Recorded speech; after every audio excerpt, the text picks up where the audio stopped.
Good morning friends. Shri Ram technical classes के YouTube channel में आप लोगों का स्वागत है। दोस्तों, हम लोग डीसी जनरेटर पढ़ रहे थे। डीसी जनरेटर में हम लोगों ने क्या पढ़ा, उसकी सबसे पहले हम लोगों ने कंस्ट्रक्शन पढ़ी। उसके बाद हम लोगों ने टाइप्स ऑफ जनरेटर पढ़े, कितने प्रकार के होते हैं उनके बारे में पढ़ा। हम लोगों कल जो लेसन हम लोगों ने पढ़ा था, कल जो आप लोगों को टॉपिक पढ़ाया गया था वो पढ़ाया गया था कंपाउंड जनरेटर। और कंपाउंड जनरेटर में भी हम लोगों ने कौन सा पढ़ा था, लॉन्ग शंट कंपाउंड जनरेटर। कौन सा पढ़ा था, लॉन्ग शंट कंपाउंड जनरेटर। आई थिंक्स आप लोगों को अच्छी तरह से याद हो गया होगा, आप लोगों को अच्छी तरह से समझ में आ गया होगा। आगे हम लोग उन्हीं कंपाउंड जनरेटर को जो आप लोगों ने पढ़े हैं, उन्हीं कंपाउंड जनरेटरों को दो भागों में बांट देते हैं। पहला जो जनरेटर होता है हमारा कंपाउंड जनरेटर, जिसे हम कहते हैं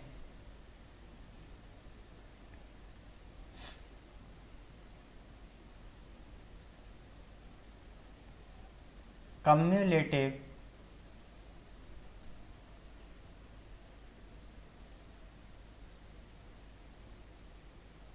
कंपाउंड जनरेटर, जिसे हम क्या कहते हैं दोस्तों, cumulative compound generator. Cumulative compound generator, cumulative इसे हिंदी में बोलते हैं संचयी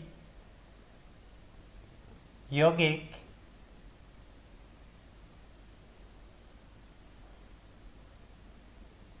जनरेटर। क्या होता है दोस्तों, अभी इसके बारे में बात करेंगे हम लोग। मैंने आपसे क्या कहा था कि डीसी जनरेटर जो होते हैं उनमें जो कंपाउंड जनरेटर होता है, जिसके अंदर दोनों वाइंडिंग्स होती हैं, एक सीरीज वाइंडिंग होती है और दूसरी कौन सी वाइंडिंग होती है, समांतर, जो शंट वाइंडिंग जिसे हम लोग कहते हैं, जो समांतर में कनेक्ट रहती है आर्मेचर के। और सीरीज वाइंडिंग जो होती है वो कहाँ कनेक्ट रहती है, आर्मेचर के सीरीज में। दोस्तों, कंपाउंड जनरेटर की अगर बात की जाए तो उसे वाइंडिंग्स, जो सीरीज वाइंडिंग कनेक्ट की गई है, वो वाइंडिंग कैसे कनेक्ट की गई है, इसके आधार पर हम लोगों ने उसको दो भागों में बांट दिया। पहला है cumulative compound generator.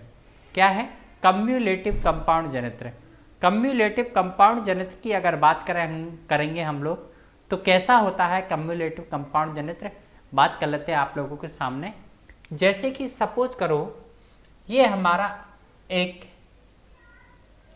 Shunt field winding है, जैसे मेन वाइंडिंग कहते हैं, और यहाँ पर आप लोगों ने एक आर्मेचर कनेक्ट कर रखा है। यहाँ पर आप लोगों ने क्या कनेक्ट कर रखा है, आर्मेचर कनेक्ट कर रखा है।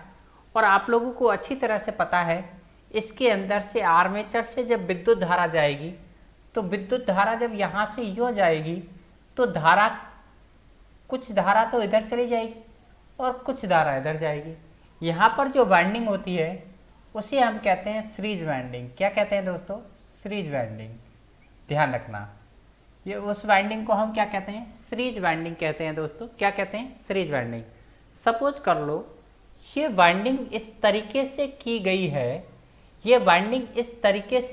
है, कि इसमें भी धारा की दिशा वैसे ही है जैसे इसके अंदर है। जैसे सपोज करो मैं इसको यहाँ की बजाय अगर मैं इसको मोड़कर सीरीज वाइंडिंग को यूँ ले आऊँ, तो आप लोग यूँ कह सकते हो कि इसको भी ऐसे कनेक्ट किया गया है और यहाँ पर मैंने लोड कनेक्ट कर दिया है।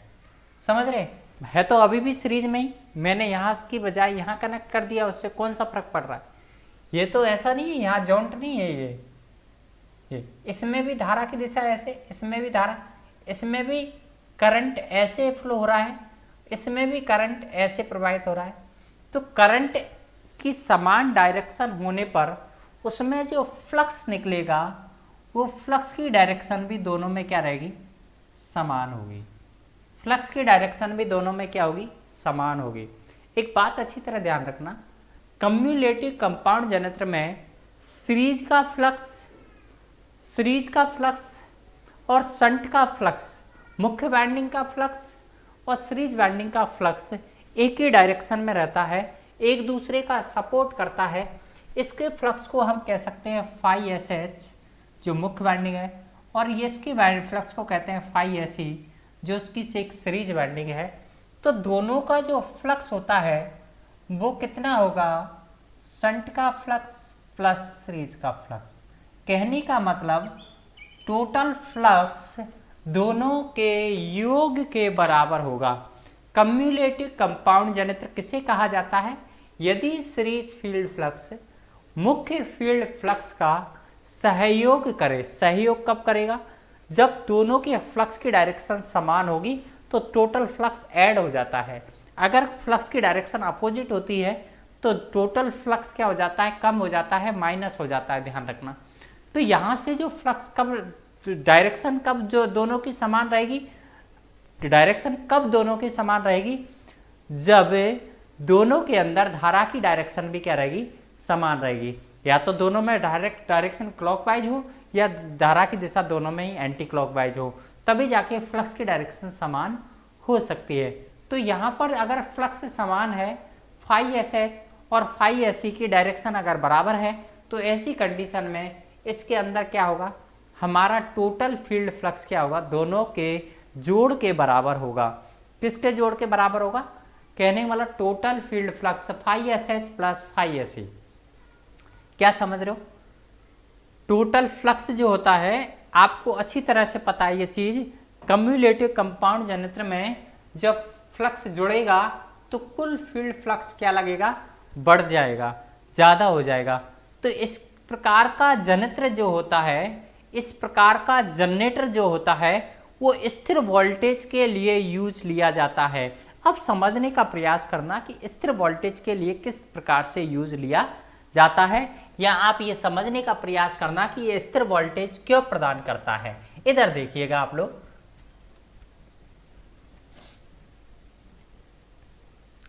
आपको अच्छी तरह से पता है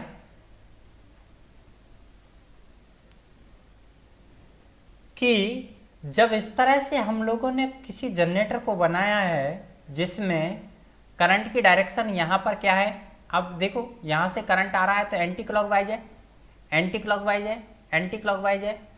करंट की डायरेक्शन इसमें भी एंटी क्लॉकवाइज होनी चाहिए। एंटी क्लॉकवाइज तब होगी जब इस तरह से इसमें बाइंडिंग को किया जाएगा। सपोज कर लो एंटी क्लॉकवाइज, देखो एंटी क्लॉकवाइज है, यहाँ पर लोड है हमारा, यहाँ पर आर्मेचर कनेक्टेड है। अब जब एंटी क्लॉकवाइज है, मान के चलो इसमें एंटी क्लॉकवाइज अगर करंट की डायरेक्शन है तो जिधर से करंट गई है वो एन पोल होगा और जिधर करंट गई है वो एस पोल होगा। क्या होगा, एस पोल होगा। तो करंट की जो डायरेक्शन होगी तो इसमें कैसे होनी चाहिए, हमारा फ्लक्स की जो डायरेक्शन है अगर यहां पर होता तो ये फ्लक्स और इसका सेम फ्लक्स ऐसे होना चाहिए था। उसका रीजन क्या है कि जैसे ही ये फ्लक्स इसके संपर्क में आएगा टोटल फ्लक्स ऐड हो जाता है। टोटल फ्लक्स क्या हो जाता है, ऐड हो जाता है। और ऐड होने की वजह से फाई एस एच और फाई एस ई, आप यहीं इसको बेटर रहेगा अगर यहीं समझने की समझोगे तो, ताकि आप लोगों को इसको समझने में ज़्यादा दिक्कत नहीं आएगी। टोटल फ्लक्स यहीं कर देता हूँ इसको, इसकी बजाय। अब देखो किसी को कोई दिक्कत, और लोड कनेक्ट कर दिया मैंने कहाँ पर, यहाँ पर, ये लोड। अब कोई दिक्कत नहीं आनी चाहिए आप लोग। यहाँ पर भी फ्लक्स की डायरेक्शन ऐसे ही रहेगी। अब दोनों फ्लक्सों की समान डायरेक्शन रहेगी तो टोटल फ्लक्स क्या हो जाएगा, ऐड हो जाएगा। क्या हो जाएगा, ऐड हो जाएगा, ध्यान रखना। अब देखो स्थिर वोल्टेज कैसे देता है ये लोड है यहाँ पर दोस्तों, ये क्या है हमारा लोड। स्थिर वोल्टेज कैसे देता है दोस्तों, स्थिर वोल्टेज आप लोगों को अच्छी तरह से पता है। लोड अगर बढ़ाएंगे हम लोग तो आपको पता है यहाँ करंट बढ़ेगा, क्या नहीं बढ़ेगा। लोड करंट किस चीज के ऊपर डिपेंड करता है, लोड करंट डिपेंड करता है हमारे लोड के ऊपर। लेकिन लोड करंट जब बढ़ेगा तो यहाँ रेजिस्टेंस है, यहाँ पर भी रेजिस्टेंस है। यहाँ रेजिस्टेंस को नाम क्या देते हैं, आप लोगों को पिछले न्यूमेरिकल्स जो करवाए थे उनमें बता चुके हैं। आर ऐसी, आर्मेचर पर रेजिस्टेंस क्या रहता है, आर है। करंट बढ़ेगा तो आर्मेचर में भी करंट बढ़ेगा, और आर्मेचर में करंट बढ़ेगा तो यहां पर भी ड्रॉप, क्योंकि आपको खर्च वोल्टेज का जो फॉर्मूला होता है वो क्या होता है, आई इंटू आर। जब आई बढ़ेगा तो खर्च वोल्टेज भी बढ़ेगा, नहीं बढ़ेगा? खर्च वोल्टेज बढ़ेगा तो लोड पर मिलने वाले वोल्टेज में क्या आ जाएगी, कमी। अगर खर्च ज्यादा होगा वोल्टेज तो लोड पर मिलने वाले वोल्टेज में क्या आ जाएगी, कमी आ जाएगी। सपोज कर लो, मान के चलो 100 वोल्टेज उत्पन्न हुआ, और 100 वोल्टेज उत्पन्न हुआ जिसमें से 80 वोल्टेज मिल रहा था, 20 वोल्टेज खर्च हो गया। लेकिन धारा बढ़ने के कारण इन रेजिस्टेंसों के अंदर जो वोल्टेज खर्च हो रहा था वो 30 वोल्ट होने लग गया खर्च, तो 70 वोल्टेज मिलेगा। तो आउटपुट वोल्टेज में क्या आ जाएगी, कमी आ जाएगी। उसका रीजन क्या है कि जब धारा बढ़ेगी तो खर्च वोल्टेज का मान बढ़ता जाएगा। तो क्या किया जाए स्थिर वोल्टेज प्राप्त करने के लिए? वोल्टेज स्थिर प्राप्त करने के लिए यह किया जाए कि पहले मान के चलो 100 वोल्टेज उत्पन्न हो रहा था और 20 खर्च हो रहा था, तब 80 मिल रहा था। लेकिन जब धारा बढ़ी तब भी 100 उत्पन्न हुआ और 30 खर्च होने लग गया, तो 70 बचा। तो हम क्या करें, हम कुछ ऐसा एडजस्टमेंट करें, या इस तरीके से हम लोग इस तरह का बाइंडिंग कनेक्शन करें कि जब लोड बढ़ जाए तो तब धारा उत्पन्न हो, तो जो खर्च वोल्टेज जितना बढ़े उतना ज़्यादा यहाँ पर उत्पन्न होने लग जाए। कहने का मतलब, जब पहले 100 उत्पन्न हो रहा था तो लोड बढ़े तो कितना उत्पन्न होने लग जाए, 110। तो ऐसी कंडीशन में हमें मिलने वाला टर्मिनल वोल्टेज हमेशा क्या मिलेगा, स्थिर ही मिलेगा। क्या मिलेगा, स्थिर मिलेगा। अब बताओ कैसे होगा सर? ये ऐसे होगा कि टोटल फील्ड फ्लक्स जो होता है वो φSH प्लस φSC होता है। φSH तो हमेशा फिक्स रहता है, जो का चेंज नहीं होता, चाहे लोड को नो लोड पर हो चाहे फुल लोड पर हो। समझने का प्रयास करना मैं क्या कह रहा हूं। φSH का मान ऑलवेज कांस्टेंट रहता है, बिकॉज क्या कारण है, φSH का मान इसलिए कांस्टेंट रहता है क्योंकि इसके अंदर धारा का मान जो होता है वो हमेशा फिक्स रहता है।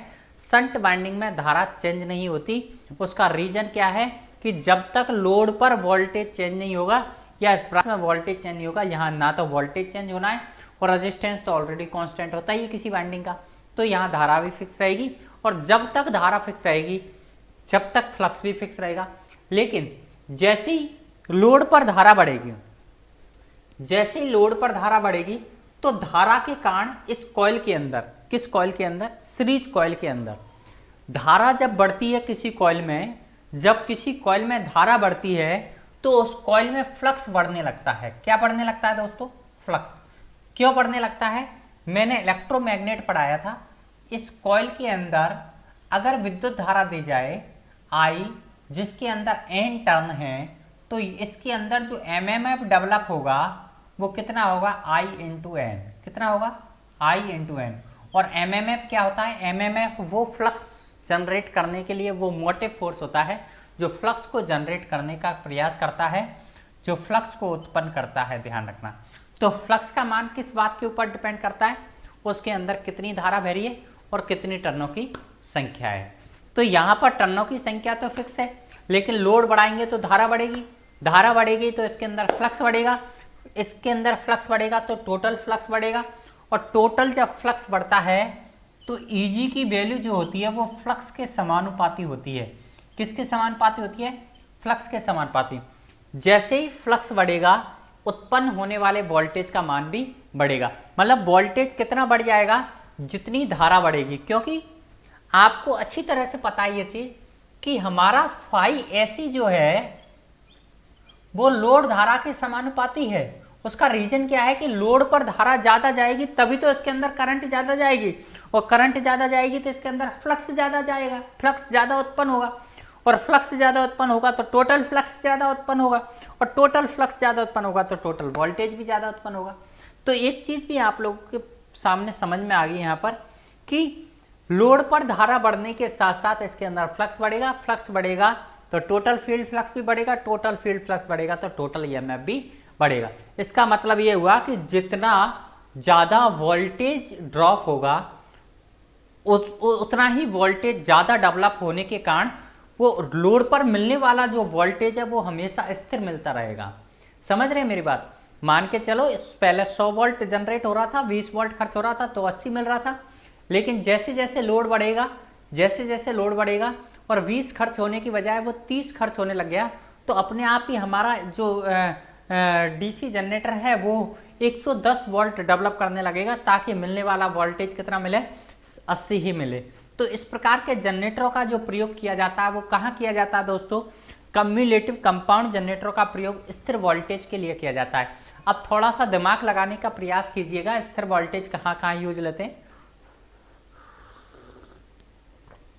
स्थिर वोल्टेज जो प्रयोग लेते हैं हम लोग घरेलू लाइट, डोमेस्टिक लाइट में लेते हैं, और कहाँ पर लेते हैं बड़े, अब हालांकि हम लोग स्थिर वोल्टेज बैटरी चार्जिंग वगैरह में भी लेते हैं, लेकिन बैटरी चार्जिंग में हम लोग किसका, शंट जनरेटर का प्रयोग करते हैं ज़्यादातर। किसका प्रयोग करते हैं?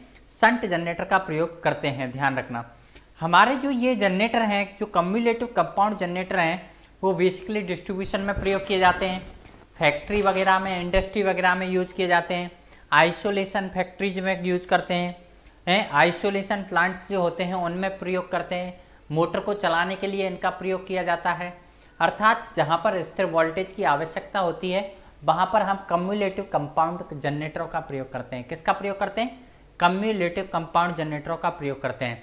जहाँ पर हम लोगों को स्थिर वोल्टेज प्राप्त करने की आवश्यकता होती है वहाँ पर हम कम्युलेटिव कंपाउंड जनरेटरों का प्रयोग करेंगे।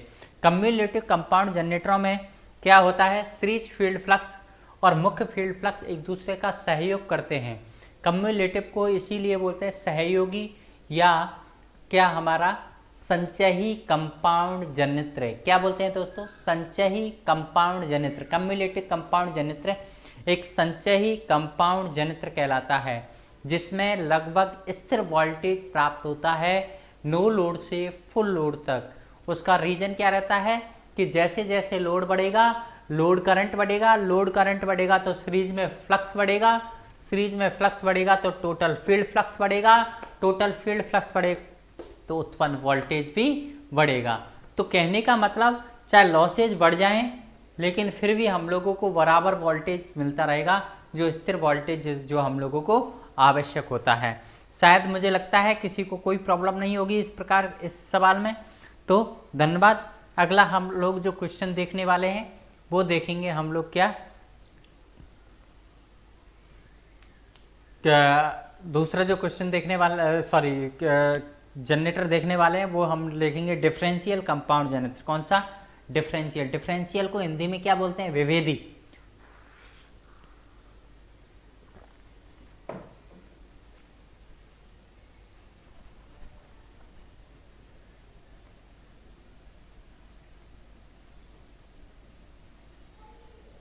देखो दोस्तों, विभेदी कंपाउंड जनित्र किसे कहते हैं या डिफरेंशियल कंपाउंड जनित्र किसे कहते हैं उसके बारे में हम लोग आपके सामने बात करते हैं। डिफरेंशियल कंपाउंड जनित्र, डिफरेंशियल कंपाउंड जनित्र, डिफरेंशियल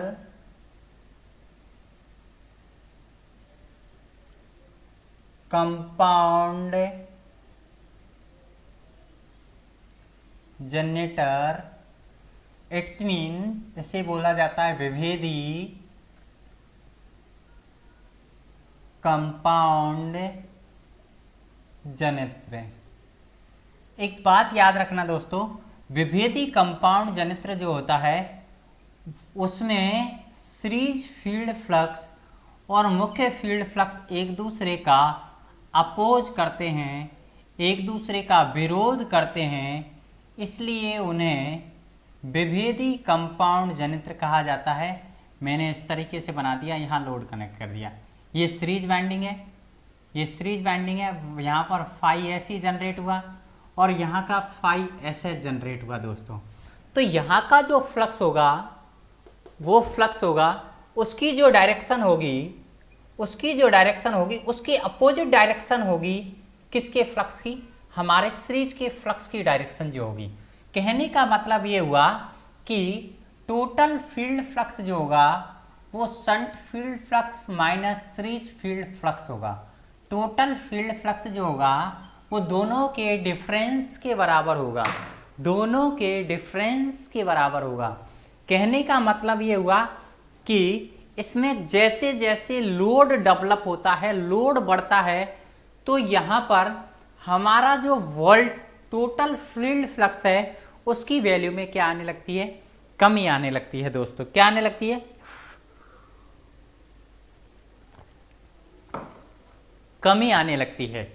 जैसे जैसे लोड बढ़ेगा, जैसे जैसे लोड बढ़ेगा, टोटल फील्ड फ्लक्स की वैल्यू में कमी आएगी दोस्तों। उससे क्या होगा कि करंट बढ़ने का प्रयास करेगा, लेकिन अब उस करंट को जैसे टोटल फील्ड फ्लक्स कम होगा, जैसे टोटल फील्ड फ्लक्स कम होगा, तो आप लोग अच्छी तरह जानते हैं Eg is proportional to phi F. जैसे ही ये हमारा कम होगा, टोटल फील्ड फ्लक्स में कमी आएगी, उत्पन्न EMF में भी, Eg में भी क्या आ जाएगी, कमी। कितनी, जिस रेशो में टोटल फील्ड फ्लक्स में कमी आई है। क्यों कमी आई है, टोटल फील्ड फ्लक्स में क्यों कमी आई है, टोटल फील्ड फ्लक्स में इसलिए कमी आई है कि लोड बढ़ने से जो धारा का मान थोड़ा बढ़ा, उस बढ़ने से यहाँ टोटल हमारा जो सीरीज फील्ड फ्लक्स है वो भी बढ़ा, क्योंकि धारा बढ़ती है हमेशा लोड पर, लोड के ऊपर ही धारा डिपेंड करती है। और यहाँ पर जैसे ही सीरीज फील्ड करंट बढ़ा तो यहाँ पर फ्लक्स भी बढ़ा, और फ्लक्स बढ़ेगा तो टोटल फील्ड फ्लक्स में कमी आ जाएगी, और टोटल फील्ड फ्लक्स में जैसे ही कमी आएगी, हमारा उत्पन्न होने वाले वोल्टेज भी क्या हो जाएगा, कम। और उत्पन्न होने वाला वोल्टेज कम होगा तो मिलने वाला वोल्टेज भी क्या हो जाएगा, कम। और मिलने वाला वोल्टेज कम होगा तो आप लोगों को पता है IL बराबर होता है VL अपॉन RL। मतलब कि लोड पर करंट जो होता है, load voltage upon load resistance रहता है। अब लोड तो आपने फिक्स बना रखा है, लोड तो जितना है वो कनेक्ट कर रखा है, लेकिन जैसे ही वोल्टेज कम होगा, लोड करंट वापस से क्या हो जाएगा, कम हो जाएगा। तो लोड बढ़ने के कारण, लोड बढ़ने के कारण जो करंट की वैल्यूएशन में वृद्धि हुई थी, वो वृद्धि वोल्टेज कम होने से वापस स्थिर होगी। कहने का मतलब लोड बढ़ा तो करंट बढ़ा, लोड बढ़ा तो लोड करंट बढ़ा, लोड करंट बढ़ा तो सीरीज फ्लक्स बढ़ा, सीरीज फ्लक्स बढ़ा तो टोटल फील्ड फ्लक्स में कमी आ गई। क्यों आ गई, क्योंकि यहाँ पर फील्ड की डायरेक्शन अपोजिट होने की वजह से यहाँ पर माइनस हुआ है। अब मान के चलो ये 2 वेबर है, यहाँ पर स्टार्टिंग में 1 वेबर का फ्लक्स उत्पन्न हो रहा, तो यहाँ पर 1 वेबर होगा, लेकिन जैसे ही यहाँ पर लोड बढ़ा तो 1.2 वेबर हो गया, तो यहाँ 0.8 वेबर ही रह गया ना, तो EMF कम उत्पन्न होगा। और EMF कम उत्पन्न होगा तो ऐसी कंडीशन में यह मिलने वाले वोल्टेज जो उत्पन्न होगा उसमें से ही खर्च होके तो मिलेगा। समझ रहे मेरी बात, जब उत्पन्न ही कम होगा तो मिलने वाला वोल्टेज भी कम होगा, सिंपल सी बात है। आप लोगों को पता होना चाहिए Eg के हमारा जो होता है VL जो होता है वो Eg के प्रोपोर्शनली तो होगा भाई, VL जो होगा वो Eg के प्रोपोर्शनली तो होगा। Eg बढ़ेगा तो VL बढ़ेगा, Eg कम होगा तो VL भी कम होगा। जब लोड पर वोल्टेज, मिलने वाला वोल्टेज कम हो जाएगा तो उस लोड पर अपने आप ही धारा कम हो जाएगी ना फिर से वापस से। कहने का मतलब जो वोल्टेज करंट मिलने वाली है वो बढ़ेगी नहीं, स्थिर ही रहेगी। फिर क्यों स्थिर रहेगी, क्योंकि जैसे ही बढ़ने का प्रयास करेगी हमारे यहाँ पर फ्लक्स बढ़ेगा तो वो वही बात है, टोटल फील्ड फ्लक्स में कमी आ जाएगी, क्योंकि फाई एस ही घटेगा हमें से। टोटल फील्ड फ्लक्स में कमी आते ही Eg कम हो जाएगा, Eg कम होते ही वापस से VL कम हो जाएगा, और VL कम होते ही धारा कम हो जाएगी वापस से। तो कहने का मतलब क्या हुआ, कहने का तात्पर्य ये हुआ कि इस प्रकार के जनरेटर में लोड बढ़ने के साथ साथ टोटल फील्ड फ्लक्स में कमी आती है, और टोटल फील्ड फ्लक्स में कमी आने से लोड पर मिलने वाले वोल्टेज में भी वेरिएशन मतलब कमी आती है, जिससे जो बढ़ा हुआ लोड है उस पर बढ़ने वाले करंट है उसको क्या कर लेता है, वो बैलेंस कर लेता है और वो करंट स्थिर मिलता है। तो आपसे जो सवाल पूछा जाता है इस प्रकार के जनरेटरों में वो सवाल क्या आता है, वो सवाल ये आता है कि निम्न में से कौन सा संबंध हमारे डिफरेंशियल कंपाउंड जनित्र या विभेदी कंपाउंड जनित्र को दर्शा रहा है। तो कौन सा दर्शा रहा है, फाई एफ बराबर phi S H minus phi S सी।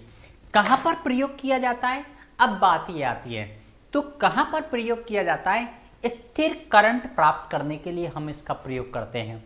दिमाग लगाइएगा, हम लोग डायरेक्टली किसी मैं सिर्फ उदाहरण नहीं दे रहा, मैं सिर्फ ये बता रहा हूं कि प्रयोग कहां करते हैं। स्थिर करंट प्राप्त करने के लिए हमने जो कम्युलेटिव का प्रयोग किया था वो किसके लिए क्या था, स्थिर वोल्टेज प्राप्त करने के लिए।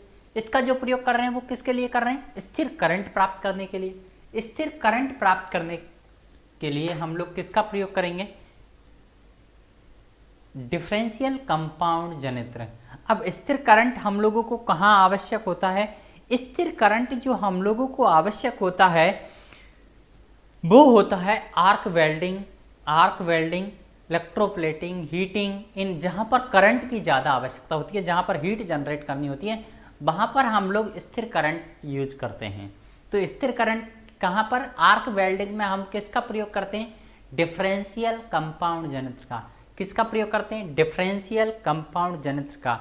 आर्क वेल्डिंग में हम किसका प्रयोग करते हैं, डिफरेंशियल कंपाउंड जनित्र का। कैसा करंट देता है, ये स्थिर करंट प्रदान करता है। और हमारा जो कम्युलेटिव कंपाउंड जनित्र है जिसे हम कहते हैं संचयी या सहयोगी कंपाउंड जनित्र, वो स्थिर वोल्टेज प्रदान करता है।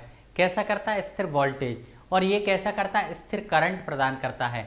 स्थिर करंट कहाँ यूज आता है, वेल्डिंग वगैरह में हम लोग स्थिर करंट यूज करते हैं। और स्थिर वोल्टेज कहाँ यूज लेते हैं, घरेलू लाइट, मोटर चलाने के लिए, या फिर लाइटिंग सिस्टम, या फिर किसी डिस्ट्रीब्यूशन सिस्टम, फैक्ट्री, रेलवे आदि में हम लोग जो लेते हैं वो कम्युलेटिव कंपाउंड जनरेटर का ही प्रयोग करते हैं। और डिफरेंशियल का सिर्फ इलेक्ट्रोप्लेटिंग, हीटिंग वगैरह के अंदर भी हम लोग यूज करते हैं। आर्क वेल्डिंग में बेसिकली इसका यूज किया जाता है। तो ये हमारा होता है डिफरेंशियल कंपाउंड जनित्र। आपको अब समझ में आ गया होगा अच्छी तरह से, थोड़ा सा अपना माइंड लगाइएगा तो अच्छी तरह से समझ में आ जाएगा। यहाँ का सीरीज फील्ड फ्लक्स मुख्य फील्ड फ्लक्स का क्या करता है, विरोध करता है, इसलिए इसे क्या कहते हैं, डिफरेंशियल कंपाउंड जनित्र। और अगर सहयोग करता है तो उसे कहते हैं कम्युलेटिव कंपाउंड जनित्र। इन सारे जनरेटरों को अगर देखे जाए तो लोड बढ़ने के साथ साथ जो वोल्टेज में वेरिएशन आता है उसके आधार पर हम लोग अगर बात करेंगे तो उसके आधार पर इन जनरेटरों को हम 3 भागों में डिवाइड कर देते हैं। कौन कौन से हैं उसके बारे में और बात कर लेते हैं हम लोग आप लोगों के सामने। दोस्तों, इन सारे जनरेटरों को हम 3 भागों में डिवाइड करते हैं। कौन से, एक होता है ओवर कंपाउंड जनित्र। ओवर कंपाउंड जनित्र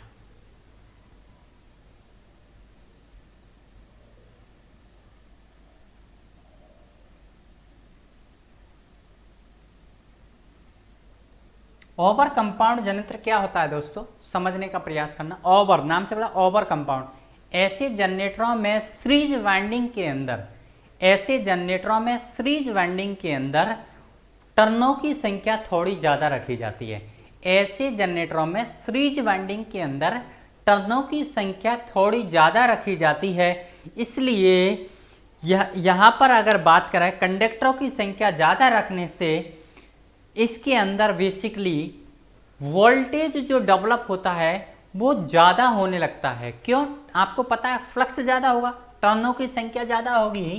किसी में चाहती कि टर्नों की संख्या ज़्यादा होगी तो वहाँ पर फ्लक्स ज़्यादा होगा, और टोटल फ्लक्स ज़्यादा होगा तो ईजी भी क्या होने लगेगा, ज़्यादा होने लगेगा। और ईजी ज़्यादा होगा तो लोड पर मिलने वाला वोल्टेज भी क्या होने लगेगा, ज़्यादा होने लगेगा। मिलने वाला वोल्टेज भी क्या होने लगेगा, ज़्यादा। इसलिए यहाँ पर लोड बनाने के साथ साथ वोल्टेज क्या होता है, ज़्यादा होता है। ज़्यादा जैसे जैसे लोड बढ़ाते हैं तो मिलने वाले वोल्टेज में क्या होने लगती है, वृद्धि होने लगती है। उसका रीजन क्या है, सीरीज में टर्नों की संख्या ज़्यादा रखी जाती है।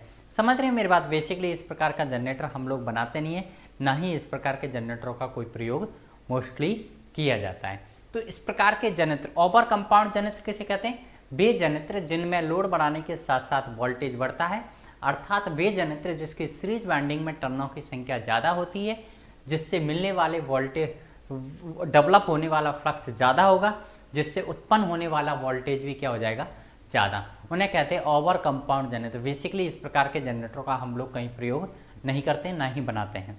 अगर दूसरे की अगर बात करें हम लोग, तो उसे कहते हैं फ्लैट या level compound generator. Level compound generator,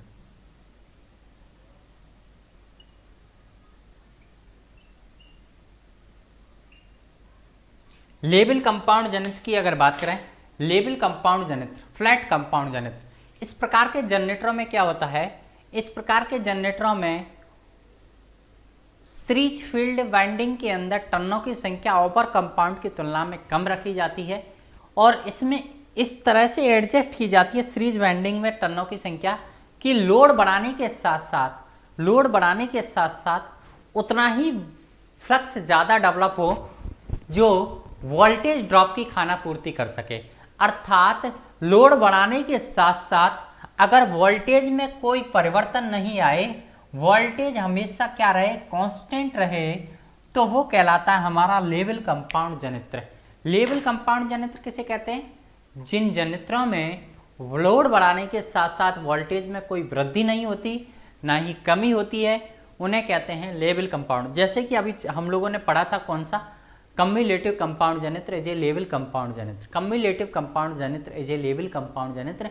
cumulative compound generator क्या था, एक लेवल कंपाउंड जनरेटर था, जहां पर लोड बढ़ाने के साथ साथ वोल्टेज में कोई वृद्धि नहीं हो रही थी, वोल्टेज स्थिर रह रहा था, आउटपुट वोल्टेज स्थिर रह रहा था। उत्पन्न होने वाले में तो स्वाभाविक है वृद्धि होनी है, लेकिन आउटपुट वोल्टेज क्या रह रहा था, स्थिर रहता है, वो क्या कहला रहा है, हमारा लेवल कंपाउंड जनरेटर।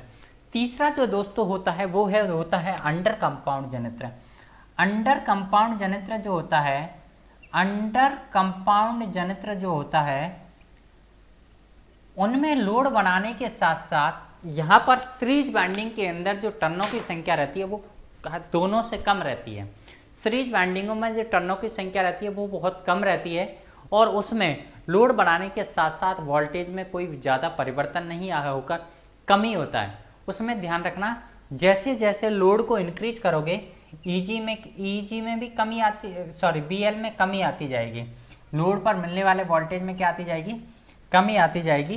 तो ये कहलाता है अंडर कंपाउंड जनरेटर। जैसे डिफरेंशियल कंपाउंड जनरेटर या अंडर कंपाउंड जनरेटर, लोड बढ़ाने के साथ साथ आउटपुट वोल्टेज में क्या आती है, कमी आती है, तो उन्हें कहते हैं हम लोग क्या कहते हैं, हमारा अंडर कंपाउंड जनरेटर। तो दोस्तों समझ में आ गया ओवर कंपाउंड किसे कहते हैं, जिसमें लोड बढ़ाने के साथ साथ वोल्टेज इंक्रीज होता है।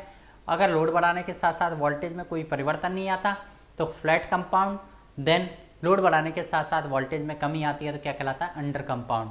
Under compound is a differential compound generator, जहाँ पर लोड बढ़ाने के साथ साथ वोल्टेज में कमी आती है लेकिन करंट क्या रहता है, स्थिर रहता है। कम्युलेटिव कंपाउंड जनरेटर क्या है, एक लेवल कंपाउंड जनरेटर है, जहाँ लोड बढ़ाने के साथ साथ वोल्टेज स्थिर बना रहता है। उत्पन्न होने में तो आती है लेकिन लोड पर, जैसे हमारे यहाँ पर अगर बात करते हैं ओवर कंपाउंड की, तो ओवर कंपाउंड बेसिकली नहीं बनाए जाते हैं। बनाना चाहें तो आप लोग सीरीज वाइंडिंग, ये सीरीज वाइंडिंग में कितने टर्न किए गए हैं उसके आधार पर डिपेंड करता है कि वो ओवर कंपाउंड है, अंडर कंपाउंड है या लेवल कंपाउंड।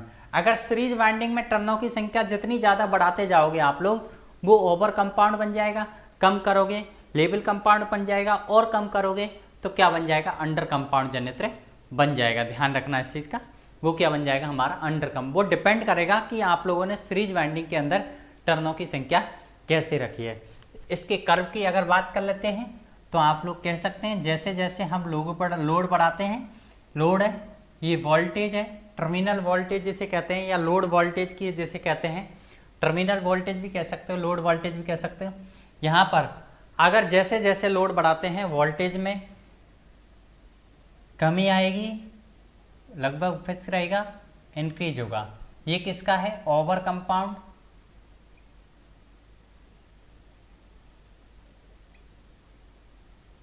लेवल कंपाउंड और अंडर कंपाउंड।